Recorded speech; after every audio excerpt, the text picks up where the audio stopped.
ഇന്ത്യക്ക് പുറത്തും പ്രൊഡക്ട്സ് വിൽക്കാനായിട്ട് താല്പര്യപ്പെടുന്ന ഒരു ആമസോൺ സെല്ലറാണ് നിങ്ങളെന്നുണ്ടെങ്കിൽ നിങ്ങൾക്ക് ആമസോണിൻ്റെ ഗ്ലോബൽ സെല്ലിംഗ് പ്രോഗ്രാം യൂട്ടിലൈസ് ചെയ്യാവുന്നതാണ്. അപ്പോൾ ഇന്നത്തെ വീഡിയോ ഗ്ലോബൽ സെല്ലിങ്ങിനെ കുറിച്ചാണ്. ബേസിക് ആയിട്ടുള്ള കുറച്ച് കാര്യങ്ങൾ ഡിസ്കസ് ചെയ്യാന്നുള്ളതാണ് ഈ വീഡിയോയുടെ ഉദ്ദേശം. അപ്പോൾ ആദ്യം തന്നെ നമുക്ക് എന്താണ് ഗ്ലോബൽ സെല്ലിംഗ് എന്നുള്ളത് നോക്കാം. ആമസോണിൻ്റെ ഒരു പ്രോഗ്രാമാണിത്. ഇവിടെ സെല്ലേഴ്സിന് അവരുടെ പ്രൊഡക്ട്സ് ലിസ്റ്റ് ചെയ്യാനും മറ്റ് ഗ്ലോബലിലുള്ള ആമസോണിൻ്റെ മാർക്കറ്റ് പ്ലേസസ് ആയിട്ടുള്ള USA-ലും UK-ലും UAE-ലും ഓസ്ട്രേലിയ, കാനഡ, യൂറോപ്പിലൊക്കെയുള്ള മാർക്കറ്റ് പ്ലേസസിൽ നമുക്ക് നമ്മുടെ പ്രൊഡക്ട്സ് ലിസ്റ്റ് ചെയ്യാനും സെല്ല് ചെയ്യാനും സാധിക്കുന്ന ഒരു പ്രോഗ്രാമാണ് ആമസോണിൻ്റെ ഗ്ലോബൽ സെല്ലിംഗ് എന്ന് പറയുന്നത്. അപ്പോൾ ഈ ഒരു പ്രോഗ്രാമിൻ്റെ സാധ്യതകൾ ഉപയോഗിച്ചിട്ട് നമുക്ക് ഇൻ്റർനാഷണലി ഉള്ള മില്യൺസ് ഓഫ് കസ്റ്റമേഴ്സിലേക്ക് എത്താനായിട്ട് സാധിക്കും ഇന്ത്യയിൽ ഇരുന്നുകൊണ്ട് തന്നെ. അതാണ് ഇതിൻ്റെ ഏറ്റവും വലിയ അഡ്വാൻറ്റേജ് എന്ന് പറയുന്നത്. അപ്പോൾ നിങ്ങൾക്ക് ഇന്ത്യയുടെ ബോർഡേഴ്സ് അല്ലെങ്കിൽ ഒരു കൺട്രിയുടെ ലിമിറ്റ്സും ഇല്ലാതെ തന്നെ നിങ്ങളുടെ ബ്രാൻഡിൻ്റെ വിസിബിലിറ്റി കൂട്ടാനായിട്ട് നിങ്ങളുടെ പ്രൊഡക്ട്സിൻ്റെ സെയിൽസ് കൂട്ടാനായിട്ട് ഹെൽപ്പ് ചെയ്യുന്ന ഒരു പ്രോഗ്രാമാണ് ആമസോണിൻ്റെ ഗ്ലോബൽ സെല്ലിംഗ് പ്രോഗ്രാം എന്ന് പറയുന്നത്. അപ്പോൾ ഇനി നമുക്ക് എന്തുകൊണ്ടാണ് ആമസോൺ ഗ്ലോബൽ സെല്ലിംഗ് ചൂസ് ചെയ്യേണ്ടതെന്നുള്ളത് നോക്കാം. അതിൻ്റെ റീസൺസ് പറയുകയാണെന്നുണ്ടെങ്കിൽ നമുക്ക് 200-ൽ കൂടുതൽ കൺട്രീസിലേക്ക് ആക്സസ് കിട്ടുകയാണ് ഈ ഒരു പ്രോഗ്രാം ഉപയോഗിച്ചുകൊണ്ട്. അപ്പോൾ അവിടെയൊക്കെ നമുക്ക് നമ്മുടെ പ്രൊഡക്ട്സ് ലിസ്റ്റ് ചെയ്യാനും സെല് ചെയ്യാനൊക്കെയുള്ള ഓപ്ഷൻസ് ആമസോൺ മുഖാന്തരം നമുക്ക് ലഭിക്കുകയാണ്. അപ്പോൾ അതന്നെയാണ് ഇതിൻ്റെ ഏറ്റവും വലിയൊരു അഡ്വാൻറ്റേജ് എന്ന് പറയുന്നത്. അപ്പോൾ ഇൻ്റർനാഷണൽ പ്രൈസിങ്ങിൻ്റെ സാധ്യതകൾ, അതായത് ഇപ്പോൾ ഇന്ത്യയിൽ 200 രൂപയ്ക്ക് വിൽക്കുന്ന ഒരു പ്രൊഡക്റ്റ് ഇൻ്റർനാഷണലി നമുക്ക് 200 രൂപ കിട്ടുന്ന രീതിയിലല്ലല്ലോ നമ്മൾ സെല് ചെയ്യുന്നത്. അപ്പോൾ ഇൻ്റർനാഷണൽ പ്രൈസിങ്ങിൻ്റെ അഡ്വാൻറ്റേജ് എടുത്തിട്ട് ആ ഒരു കറൻസി ഏത് കൺട്രിയിലുള്ള കറൻസിയാണോ അതിൻ്റെ ഒരു ബെനിഫിറ്റിൽ നമുക്ക് സെല് ചെയ്യാൻ വേണ്ടി സാധിക്കും. അതുകൊണ്ട് തന്നെ നമ്മുടെ പ്രോഫിറ്റ് മാർജിൻ വളരെ ഹയറാണ് ഇങ്ങനെ ഗ്ലോബൽ സെല്ലിംഗ് ചെയ്യുന്ന സമയത്ത്. പിന്നെ മാത്രമല്ല നമുക്ക് സീസണൽ സെയിൽസ് ഓപ്പർച്യൂണിറ്റീസും കിട്ടും. Black Friday, prime day, Christmas, Ramadan, ഇങ്ങനെ നമ്മൾ ഏത് മാർക്കറ്റ് പ്ലേസസിലൊക്കെ ആമസോണിൻ്റെ ഡിഫറെൻറ്റ് മാർക്കറ്റ് പ്ലേസസിൽ സെല് ചെയ്യുന്ന സമയത്ത് ആ ഒരു സീസണൽ സെയിൽസിൻ്റെ ഓപ്പർച്യൂണിറ്റീസ് കൂടെ നമുക്ക് കിട്ടുകയാണ്. ഗ്ലോബലി ഉള്ള സീസണൽ സെയിൽസിൻ്റെ ഓപ്പർച്യൂണിറ്റീസ് കിട്ടുകയാണ്. പിന്നെ മാത്രമല്ല ട്രസ്റ്റഡ് ലോജിസ്റ്റിക് സപ്പോർട്ടാണ്. ആമസോൺ FBA ആണ് നമ്മുടെ ഓർഡേഴ്സ് എല്ലാം ഫുൾഫിൽ ചെയ്യുന്നത്. അപ്പോൾ ഈ ഒരു ആമസോണിൻ്റെ തന്നെ ലോജിസ്റ്റിക് സപ്പോർട്ട് ഉള്ളതുകൊണ്ട് നമുക്ക് ധൈര്യമായിട്ട് തന്നെ ഓർഡേഴ്സിൻ്റെ കാര്യത്തിൽ പേടിയൊന്നും കൂടാതെ തന്നെ ഇരിക്കാം. ആമസോണിൽ ട്രേഡ് മാർക്ക് എടുത്ത ബ്രാൻഡ് രജിസ്ട്രിയിൽ എൻറോൾ ചെയ്തിട്ടുള്ള ബ്രാൻഡ്സിന് കിട്ടുന്ന അഡ്വാൻറ്റേജ് ആണ് ആമസോൺ സ്റ്റോർ ക്രിയേറ്റ് ചെയ്യുക എന്നുള്ളത്. അപ്പോൾ ഇങ്ങനെ സ്റ്റോർ ക്രിയേറ്റ് ചെയ്യുന്നത് വഴി ഇൻ്റർനാഷണലായിട്ട് നമുക്ക് നമ്മുടെ ബ്രാൻഡിനെ ബിൽഡ് ചെയ്തെടുക്കാനായിട്ട് വളരെ ഈസിയാണ്. ഇതും ഇതിൻ്റെ മറ്റൊരു അഡ്വാൻറ്റേജാണ്. രണ്ടാമത്തെ കാര്യമാണ് എങ്ങനെയാണ് ആമസോൺ ഗ്ലോബൽ സെല്ലിംഗ് വർക്ക് ചെയ്യുന്നത് എന്നുള്ളത്. അപ്പോൾ ആദ്യം തന്നെ നമ്മൾ ചെയ്യേണ്ടത് എന്താണെന്ന് വെച്ച് കഴിഞ്ഞാൽ ആമസോൺ ഗ്ലോബൽ സെല്ലിങ്ങിൽ രജിസ്റ്റർ ചെയ്യുക എന്നുള്ളതാണ്. അതിൻ്റെ ലിങ്ക് ഞാൻ താഴെ കൊടുക്കാം, അത് നിങ്ങൾക്ക് ചെക്ക് ചെയ്യാവുന്നതാണ്. അതിനുശേഷം നിങ്ങൾ ഏത് മാർക്കറ്റ് പ്ലേസിലാണോ നിങ്ങൾക്ക് സെല് ചെയ്യേണ്ടതെന്നുള്ളത് സെലക്ട് ചെയ്യുക. US ആണെന്നുണ്ടെങ്കിൽ US, UK ആണെങ്കിൽ UK, UAE ആണെങ്കിൽ UAE, അങ്ങനെ ഏതാണ് മാർക്കറ്റ് പ്ലേസ് എന്നുള്ളത് ചൂസ് ചെയ്യാം. രണ്ടാമതായിട്ട് നിങ്ങളുടെ ഇൻ്റർനാഷണൽ ആമസോൺ സെല്ലർ അക്കൗണ്ട് നിങ്ങൾ ക്രിയേറ്റ് ചെയ്യുക എന്നുള്ളതാണ് ചെയ്യേണ്ടതായിട്ടുള്ളത്. അപ്പോൾ ഇതിനായിട്ട് നിങ്ങളുടെ KYC documents, tax documents, credit കാർഡിൻ്റെ ഡീറ്റെയിൽസ് ഒക്കെ നിങ്ങൾക്ക് നൽകേണ്ടതായിട്ട് വരും. മൂന്നാമത്തേതായിട്ട് നിങ്ങൾ നിങ്ങളുടെ പ്രൊഡക്ട്സ് ലിസ്റ്റ് ചെയ്യുകയാണ് ചെയ്യുക. നിങ്ങളുടെ പ്രൊഡക്റ്റിൻ്റെ ലിസ്റ്റിങ്, ഡിസ്ക്രിപ്ഷൻസ്, പ്രൈസിങ്, കറൻസി കൺവേർഷനൊക്കെ തീരുമാനിച്ചിട്ടുള്ള പ്രൈസിങ് നിങ്ങൾക്ക് ഡിസൈഡ് ചെയ്യാം. പിന്നെ അതിനുശേഷം നാലാമതായിട്ട് നിങ്ങളുടെ പ്രൊഡക്ട്സ് നിങ്ങൾ FBA മുഖാന്തരമോ അല്ലെങ്കിൽ മെർച്ചൻറ്റ് ഫുൾഫിൽമെൻറ്റ് നിങ്ങൾക്ക് തന്നെ ഫുൾഫിൽ ചെയ്യുന്ന രീതിയിൽ പ്രൊഡക്ട്സ് ഷിപ്പ് ചെയ്യാവുന്നതാണ്. അതിനുശേഷം ആമസോൺ നിങ്ങൾക്ക് ആ ഒരു സെയിൽസിൻ്റെ റവന്യൂ എത്രയാണെന്ന് വെച്ച് കഴിഞ്ഞാൽ നിങ്ങളുടെ ഇന്ത്യൻ ബാങ്ക് അക്കൗണ്ടിലേക്ക് കറൻസി കൺവേർഷൻ എല്ലാം ചെയ്തതിന് ശേഷമുള്ള ബാക്കി തുക ഡെപ്പോസിറ്റ് ചെയ്യുകയാണ് ചെയ്യുക. ഇനി മൂന്നാമതായിട്ട് നമുക്ക് ഏതൊക്കെ മാർക്കറ്റ് പ്ലേസസ് ആണ് ഇന്ത്യൻ സെല്ലേഴ്സിന് ബെസ്റ്റ് ആയിട്ടുള്ളത് എന്നുള്ളത് നോക്കാം. അപ്പോൾ പോപ്പുലർ ചോയ്സസ് വരുന്നത് എന്താണെന്ന് വെച്ചാൽ ആമസോൺ USA, അതുപോലെ Amazon UK, Amazon UAE, Amazon Canada, Amazon Australia, അതുപോലെ Amazon Europe, Germany, France, Italy, Spain, ഇതൊക്കെയാണ് ടോപ്പായിട്ടുള്ള മാർക്കറ്റ് പ്ലേസസ് ഇന്ത്യൻ സെല്ലേഴ്സിന് സെല് ചെയ്യാനായിട്ടുള്ള ഓപ്പർച്യൂണിറ്റീസിൽ ഹൈ ആയിട്ടുള്ളത്. ഇനി ഏതൊക്കെ കാറ്റഗറീസിൽ നിങ്ങൾക്ക് വിൽക്കാം എന്നുള്ളത് നോക്കാം. ബെസ്റ്റ് സെല്ലിംഗ് കാറ്റഗറീസ് പറയുകയാണെന്നുണ്ടെങ്കിൽ ഹോം ആൻഡ് കിച്ചൺ നല്ലൊരു കാറ്റഗറിയാണ്. അപ്പാരൽ ആൻഡ് ആക്സസറീസ്, അതായത് നമ്മുടെ ഡ്രസ്സ് ഐറ്റംസ്, പിന്നെ അതുപോലെ എന്തെങ്കിലും വെയറബിൾ ആയിട്ടുള്ള മറ്റു ഐറ്റംസൊക്കെ. പിന്നെ ബ്യൂട്ടി ആൻഡ് പേഴ്സണൽ കെയർ നല്ലൊരു കാറ്റഗറിയാണ്. ടോയ്സ് ആൻഡ് ഗെയിംസ്, ഇങ്ങനെയുള്ള പ്രൊഡക്ട്സുകൾ.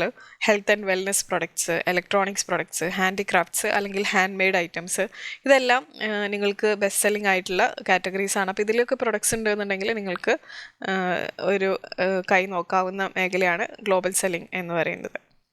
അഞ്ചാമതായിട്ട് നിങ്ങൾക്ക് ഉണ്ടാവാനുള്ളൊരു ഉണ്ടാവാൻ സാധ്യതയുള്ള ഒരു ക്വസ്റ്റ്യനാണ് ഫുൾഫിൽമെൻറ്റ് ആൻഡ് ഷിപ്പിംഗ് റിലേറ്റഡ്. അതായത് നിങ്ങൾക്കൊരു ഓർഡർ കിട്ടിക്കഴിഞ്ഞാൽ അതെങ്ങനെയാണ് ഫുൾഫിൽ ചെയ്യേണ്ടത് എന്നുള്ളത്. അതായത് ആദ്യം തന്നെ നിങ്ങൾക്ക് വേണമെന്നുണ്ടെങ്കിൽ ഏത് മാർക്കറ്റ് പ്ലേസ് ആണ് നിങ്ങൾ സെലക്ട് ചെയ്തതെന്ന് വെച്ചാൽ ആ കൺട്രിയിലേക്ക് നിങ്ങൾക്ക് പ്രൊഡക്ട്സ് അയച്ചിട്ട് ആമസോൺ FBAയിൽ അത് സ്റ്റോർ ചെയ്യാം.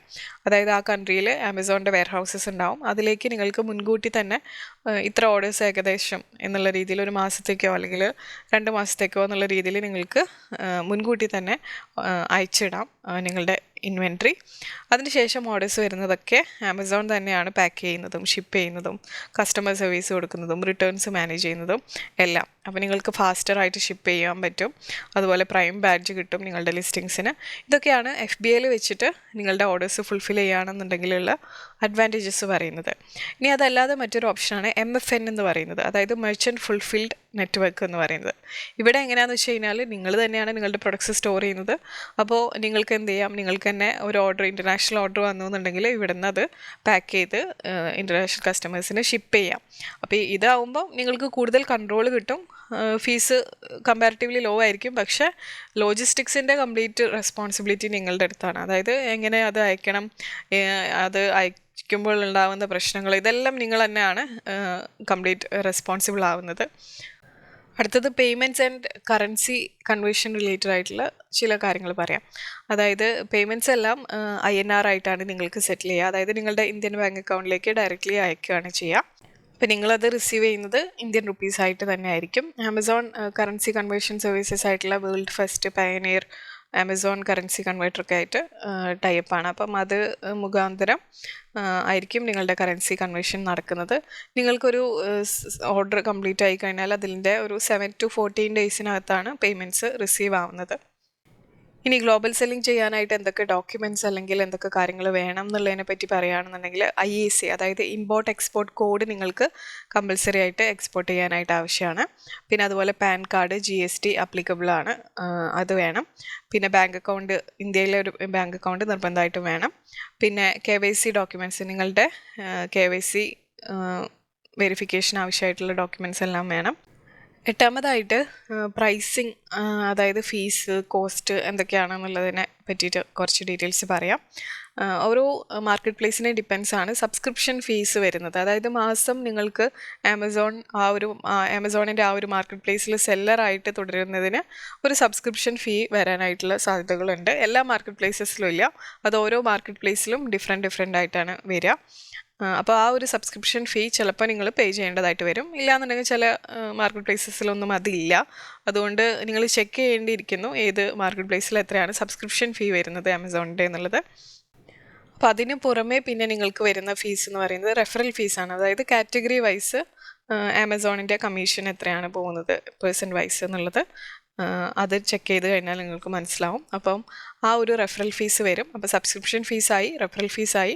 പിന്നെ അതിന് പുറമെ FBA ഫീസ്, നിങ്ങൾ FBA ഉപയോഗിച്ചിട്ടാണ് പ്രൊഡക്ട്സ് ഫുൾഫിൽ ചെയ്യുന്നത്, ഓർഡേഴ്സ് ഫുൾഫിൽ ചെയ്യുന്നതെന്നുണ്ടെങ്കിൽ FBA ഫീസ് വരും. പിന്നെ MFNൻ്റെ ഫീസ് വരും. അതായത് അത് ഓർഡേഴ്സ് നിങ്ങൾ തന്നെയാണ് ഓർഡർ വരുന്നതിനനുസരിച്ച് ഇൻ്റർനാഷണൽ ഡെലിവറി ചെയ്യുന്നത് എന്നുണ്ടെങ്കിൽ അതിൻ്റെ ഷിപ്പിംഗ് കോസ്റ്റ് നിങ്ങൾക്ക് പേ ചെയ്യേണ്ടതായിട്ട് വരും. പിന്നെ നമുക്ക് വരുന്നത് കറൻസി കൺവേർഷൻ ഫീസാണ്. അപ്പോൾ ഇതൊക്കെയാണ് ഇതിൻ്റെ ബേസിക് ആയിട്ടുള്ള ഫീസ് വരുന്നത്. ഇനി ആമസോൺ ഗ്ലോബൽ സെല്ലിംഗ് ചെയ്യുന്ന സമയത്തുള്ള കുറച്ച് ബെസ്റ്റ് പ്രാക്ടീസസ് ആയിട്ടുള്ള കാര്യങ്ങളും അതുപോലെ സക്സസ് ടിപ്സും എന്തൊക്കെയാണെന്നുള്ളത് നമുക്കൊന്ന് നോക്കാം. അപ്പോൾ ആദ്യം തന്നെ നമ്മൾ ചെയ്യേണ്ടത് ഇൻ്റർനാഷണൽ ആമസോൺ സൈറ്റുകളിൽ നിങ്ങൾ ഏത് മാർക്കറ്റ് പ്ലേസിലാണ് സെല് ചെയ്യാൻ ഉദ്ദേശിക്കുന്നതെന്ന് വെച്ച് കഴിഞ്ഞാൽ അവിടുത്തെ ട്രെൻഡ് എന്താണെന്നുള്ളതും അവിടുത്തെ മാർക്കറ്റ് എന്താണെന്നുള്ളതും മനസ്സിലാക്കാനായിട്ട് ഒരു റിസർച്ച് നടത്തുക എന്നുള്ളതാണ്. അപ്പോൾ ബെസ്റ്റ് സെല്ലിംഗ് പ്രൊഡക്ട്സ് ഏതൊക്കെയാണെന്നുള്ളത് മനസ്സിലാക്കുക, അവിടെ എന്തൊക്കെ ഡിമാൻഡ് ഉണ്ട് എന്നുള്ളതും എന്തൊക്കെ പോവും എന്നുള്ളതൊക്കെ മനസ്സിലാക്കി കഴിഞ്ഞാൽ അതിനനുസരിച്ചിട്ടുള്ള പ്രൊഡക്ട്സ് നമുക്ക് ഓഫർ ചെയ്യാനായിട്ട് സാധിക്കും. അപ്പോൾ എപ്പോഴും ഫോക്കസ് ചെയ്യേണ്ടത് യുണീക്കായിട്ടുള്ള ഹൈ ക്വാളിറ്റി പ്രൊഡക്ട്സ് നമുക്ക് ഓഫർ ചെയ്യാനായിട്ടാണ് നമ്മളെപ്പോഴും ശ്രദ്ധിക്കേണ്ടത്. പിന്നെ അതുപോലെ തന്നെ ലിസ്റ്റിംഗ് ചെയ്യുന്ന സമയത്ത് ഹൈ ക്വാളിറ്റി ആയിട്ടുള്ള ഇമേജസും പ്രൊഡക്റ്റ് ഡിസ്ക്രിപ്ഷൻസൊക്കെ ക്ലിയർ ആയിട്ട് തന്നെ കൊടുക്കാനായിട്ട് ശ്രദ്ധിക്കണം.